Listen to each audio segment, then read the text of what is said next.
about being a dad and a member of Congress and a lot of the challenges. We're often working parents. We have to work for a living in order to have the money to pay our bills, take care of our kids. And we're also facing a lot of those same challenges of how do we afford childcare when childcare is start eating up to 25 to 30% of a family's income.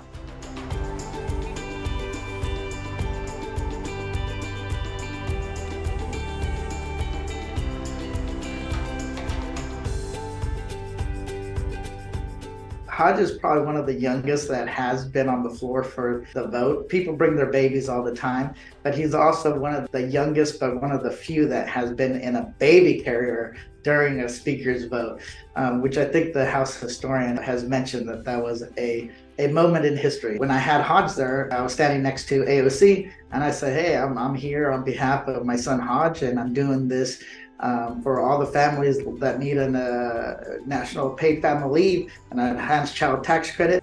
I thought he looked cute, but I guess it really touched people, and it just went viral. That's what working parents do. You figure it out. You take them to work. You figure out what you're going to do with them. You're going to, if somebody can't take care of them, you're going to have to do it. And, I got a lot of outside attention because of it, because I'm a dad in Congress, but this is something that mothers do all the time.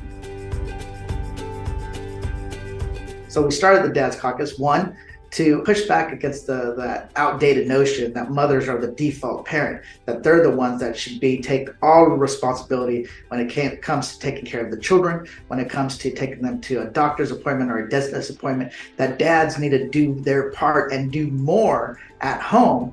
And we have to do more here in Congress to fight for family-friendly policies and do it in a way that uplifts women, that uplifts fathers, and that uplifts children. So we have three pillars. We have advocating for a national paid family leave program, also an enhanced child tax credit like the one we had during the pandemic.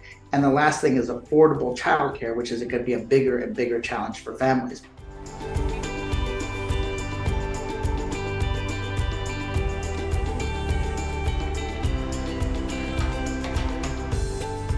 If a parent can't afford childcare, they're more likely to leave the workforce. That is especially true for women because oftentimes it's just a financial decision. Who makes more, who makes less, and who's going to take the time off.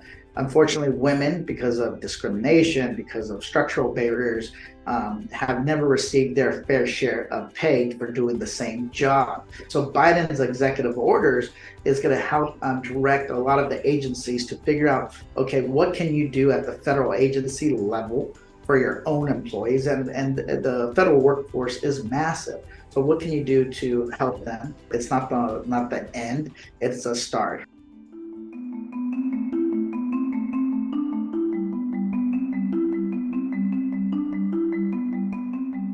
Other issues that the Dads Caucus is working on and actually has spoken up on is the issue of gun violence.